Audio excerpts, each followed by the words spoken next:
Today we're going to look at the Sony Vaio Duo 11 Ultrabook, which is a hybrid laptop and tablet. And here you have it in laptop mode, and we can slide this down to tablet mode. And on the side we have our USB ports and HDMI ports, and on the back you have a slot to attach an extra battery. And this becomes important not only for the battery, but also there's a little accessory that lets you slide your stylus into, because otherwise there's no place to put the stylus. And on this side we have our VGA slots and SD card slot, which is very handy, so it's very retro if you need that, and the indicator lights on the front. Here's the Sony stylus that comes with this Vaio Duo 11. There's little loops in each end where you can put some kind of string to carry it, because if you don't get the extra battery pack, there's no way to attach it. We're going to unscrew this so that we can look at the tip. And the extra tip comes with the stylus. So it's a pretty strong tip, and it's very responsive. The feel is very good when it's on the screen. So now let's see what the battery is like. Open that up. And let's pop this out. And it is a quad A battery, so that's what you will need to get to replace it. This only works with the Vaio Duo 11, and all other Sony Vaio touchscreens do not support this stylus. Just finger touch, and the same brushes and stylus that work on the iPad should work here. And this is your Sony stylus.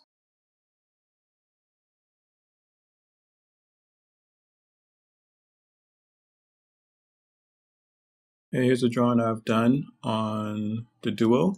I'm going to do something a little bit different. I'm going to draw live, but also I'm going to have a side-by-side comparison with another artist drawing, David Navis, and he's more of a painter, and we're going to see how that works with two different drawing styles. So let's take a look. Now, on the left, I'm drawing, and on the right, David will be drawing. Now, I am more of a artist who draws, and David is an artist who paints. And for somebody who draws, you use the wrist more to draw. And for somebody who paints, you use the arm more to draw. And because I'm more used to using a pen and pencil, which are wrist instruments, and David's more used to using a brush, which is an arm instrument. So you take longer strokes, whereas with a drawing style, you take maybe shorter strokes, and your wrist is moving more than your whole arm. And usually for the arm, you're either moving from the elbow to the hand or from the shoulder to the hand. Now, if you touch your palm to the screen, it's palm resistant, so you don't have to worry about that. Now, I wanted to show you some of the touchscreen functions. This is the second Duo that I've had to work with. The first one worked fine. This one's a little buggy, so I won't be able to show you that this time around. But instead, we're just going to look at the drawing functions. Now, as you can see, with both myself and David on both drawing styles, there's not any noticeable lag at all. There's no drift or trying to catch up. Able to draw comfortably in our drawing styles without any interruption or any type of deterrent to our drawing flow. Now, I'm using it as a tablet here, and David is using his as a laptop. So again, it fits both drawing styles. So if you're comfortable using your keyboard while you're drawing, you have that available. Also, even in the laptop style, you can call up the keyboard if you need it. But usually when I'm drawing, I try to just draw and not use a lot of shortcuts or anything, because again, I wanted to approach the natural flow of drawing, which is something that ArtRage allows you to do. And also there's good pressure. It has 256 levels of pressure sensitivity. And so I'm not really noticing any kind of flaw there. This is a very comfortable tool to work with. And by tool, I mean the stylus and the Duo. I mean, it's very good for doing professional drawing. Both of us are drawing very quickly here. And it's working out pretty good. So I'm drawing more in a cartoon style. So I'm drawing with line work first, and David is painting. So you saw him starting off with a pencil line and then starting to go into color. And he's really using this the same way that he normally uses, with the same style that he uses oil painting with. And I'm drawing pretty much the same, except that I didn't start out with a pencil art. I just went right into it with the black ink line. And now I'm using color because I put the color on a separate layer so that it doesn't interfere with the line art. So I'm just coloring a basic tone underneath.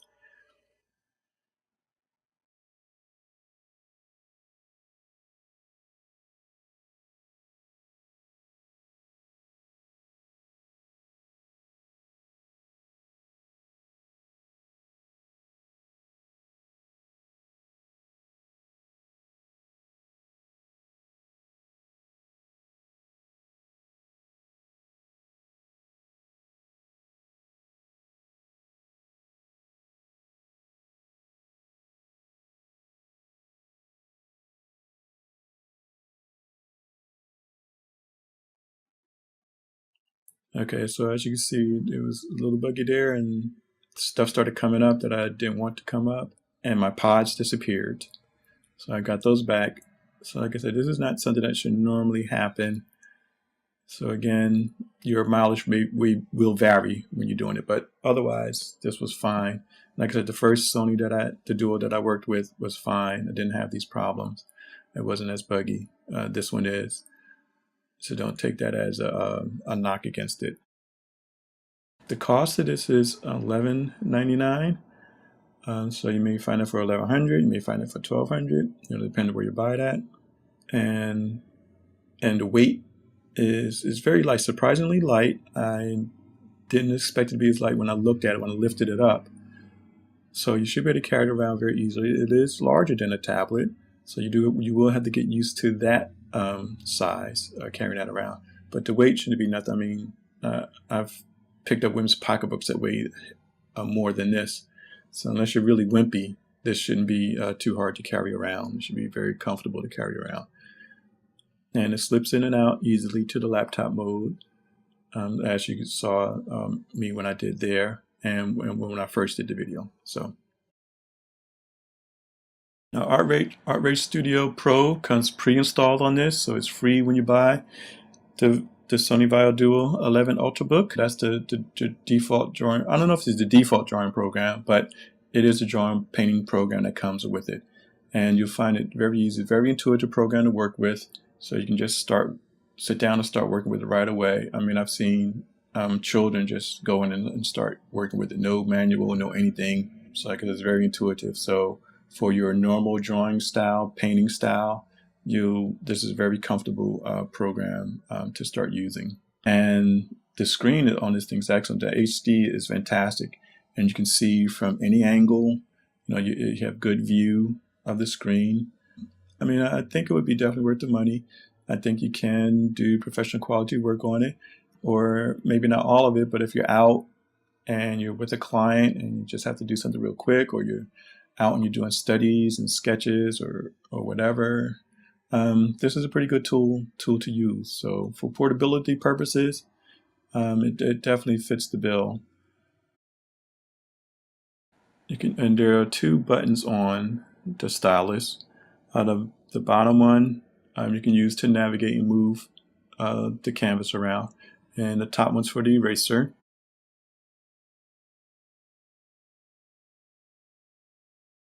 The stylus is smaller than the ones I'm used to working with, but just like with those, I had to get used to not touching the buttons while I'm drawing. So because it's a little bit smaller and the buttons fall in a different position, so I wish the stylus was a little bit longer. I mean, since there's no carrying case that comes with it, I don't see why not. So I would prefer a longer stylus that would have felt a little bit more comfortable in my hand, because right now it pretty much sits right within a little pocket in my hand, and I like it to go rest a little bit above my hand, the top part of it.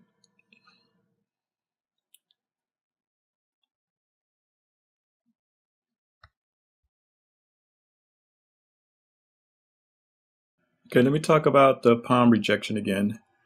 Now, for those of you, a lot of people whine, all these namby-pamby artists whine, oh, I can't put my raw palm on the screen, I can't rest it. First of all, you should never have learned to draw that way, because when your palm touches the surface that you're drawing on, that is bad for the surface. Your hand oils and sweat harm the paper or the canvas, whatever the surface is. It can make it difficult to erase or to lay down ink or paint on. So you certainly don't want to do that. So if you're just learning to draw, you're just starting out, learn to draw with your palm above the surface, because your palm smears the graphite, your palm smears the ink, your palm smears the paint. So anytime you want to go back over a surface, your palm is not an asset to you. So if you're already used to being lazy and putting your palm on the surface, start learning to take it off. Because even if you're not drawing digitally, you shouldn't be drawing it like that in the real world. The palm is bad for the surface of your drawing or painting. So teach yourself to not do that. So sorry for those of you who are still going to whine about it, but that's just the way it is. Just the facts. So learn to draw with your palm above the surface. Sure, your weak muscles hurt for a while, but just like anything, when you start exercising, your muscles will build up. So stop whining and just start doing it. You'll be better off for it.